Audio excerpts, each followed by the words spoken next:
Mesdames et messieurs, c'est inhabituel. Je ne prends pas la parole en général après le Conseil des ministres, mais après les événements de ces derniers jours, je voulais d'abord remercier le personnel hospitalier, infirmier, tous ceux qui se sont si bien occupés de moi au Val-de-Grâce. Je voulais dire, bien sûr, aux Français, mais que ma santé était bonne,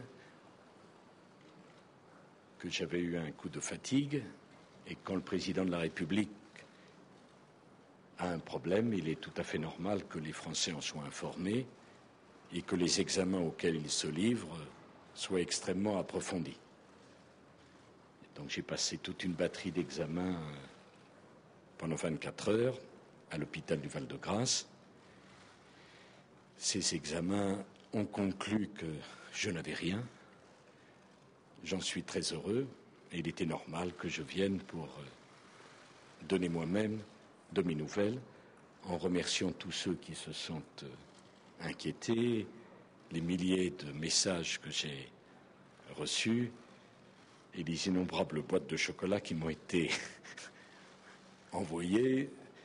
Je crois qu'il me faudrait plusieurs vies pour pouvoir les consommer. J'ai voulu, en temps réel, qu'on dise aux Français la vérité sur l'incident qui m'est arrivé, puisque c'est l'Élysée qui l'a révélé, sur les examens auxquels je me suis livré la première après-midi de mon hospitalisation et sur les examens auxquels je me suis livré le lendemain, puisque j'ai bénéficié d'une coronographie. Et bien sûr, s'il y avait eu, à l'issue de ces examens, quoi que ce soit, j'estime qu'il eût été de mon devoir de le dire. Je dois cette transparence. Je ne l'avais pas fait quand j'ai eu un problème à la gorge. Bien mal m'en a pris. J'aurais bien mieux fait de le dire. J'avais voulu, par souci de discrétion, ne pas indiquer que j'avais ce phlegmon. Je pensais que ça n'intéressait que peu de monde. Mais quand on ne dit pas les choses, ça les complique. Donc j'ai décidé que dorénavant, les choses seront parfaitement claires et que si je fais l'objet d'une hospitalisation ou d'un examen, je le dirai. D'abord, ça m'a permis de voir le quotidien des personnels hospitaliers. Je pense bien sûr à tous ceux qui sont dans les hôpitaux, ceux de nos compatriotes, et qui n'ont pas la chance d'en sortir aussi rapidement et en aussi bonne santé. Il est toujours important d'aller voir de l'autre côté ce qui se passe et comment ça fait. Ça permet de mesurer que personne n'est au-dessus des règles et de voir le dévouement du personnel et puis aussi la souffrance de ceux qui sont dans les hôpitaux. Les vacances, elles seront bienvenues pour tous les Français parce que l'année a été rude. Et pour moi, je crois que depuis 2002, quand je suis entré au ministère de l'Intérieur, ça fait 7 ans maintenant, j'ai pas eu beaucoup de répit. Et donc, nous allons partir avec Carla, les enfants, en vacances dans le Midi, chez nous, et on va s'y tenir tranquille. Si l'actualité veut bien nous laisser tranquilles.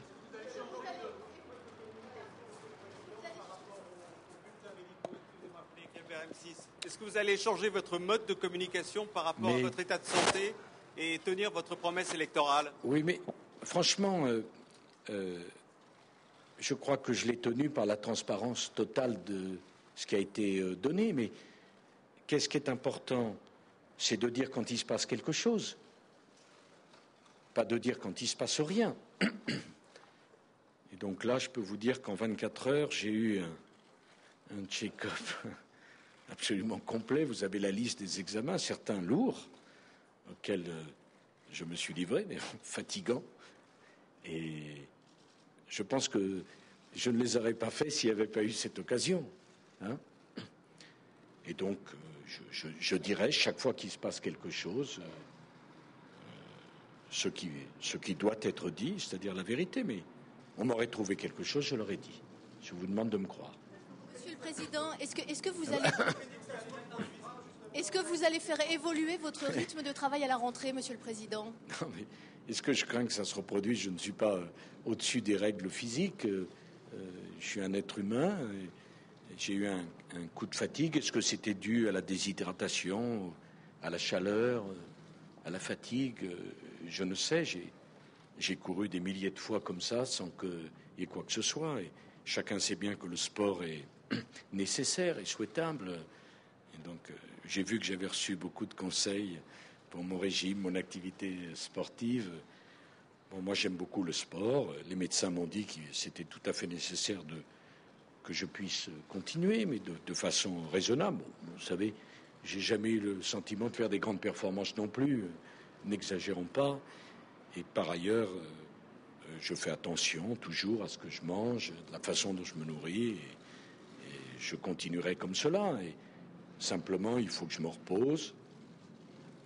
Quant au rythme de travail, je pense que quand on est président de la République, on a des responsabilités, il faut les assumer. Mais depuis 7 ans, entre les campagnes électorales, le ministère de l'Intérieur, le ministère des Finances, la présidence de l'UMP, la présidence de la République, certainement que ça a été rude.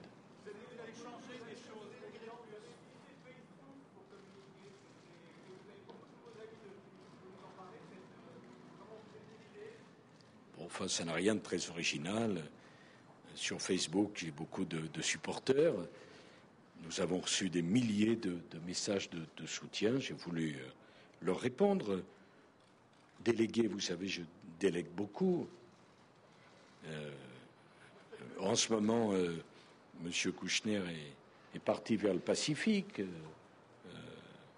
Nous travaillons main dans la main avec le Premier ministre. Je délègue ce que je dois déléguer. Pour le reste, président de la République, je dois assumer mes responsabilités.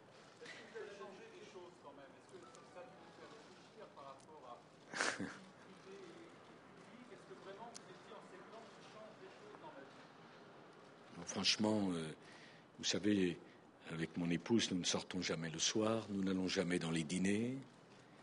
Je ne bois pas, comme vous le savez. Je ne fume pas de cigarette, même si j'ai une faiblesse pour un cigare de temps en temps. Et donc, je n'ai pas à faire de changements structurels considérables. Au fond, je n'avais pas une vie de patachon, et vous le savez bien. Et partant, voilà, c'est une panne d'essence qui arrive à chacun. J'imagine que chacun d'entre vous peut-être en a connu dans sa vie. Et c'est normal que pour moi, ça ait plus de conséquences dans la mesure où je suis président de la République. Et donc, au fond, cette partie-là de ma vie appartient aussi à la nation, en ce sens que je la conduis et que je dois rendre des comptes. Voilà. Et donc, on va prendre quelques semaines de vacances méritées, tranquilles, dans le midi. Et j'ai tenu à venir pour vous le dire moi-même. Et puis, comme je sais que vous avez passé de longues heures à attendre, il était normal que je me livre à vos questions. Et je vous souhaite bonnes vacances à vous-même et à vos familles. Pardon?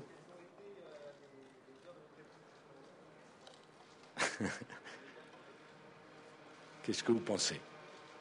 Bien sûr. Non. Ça fait partie de la vie privée. Merci à tous. Bonnes vacances.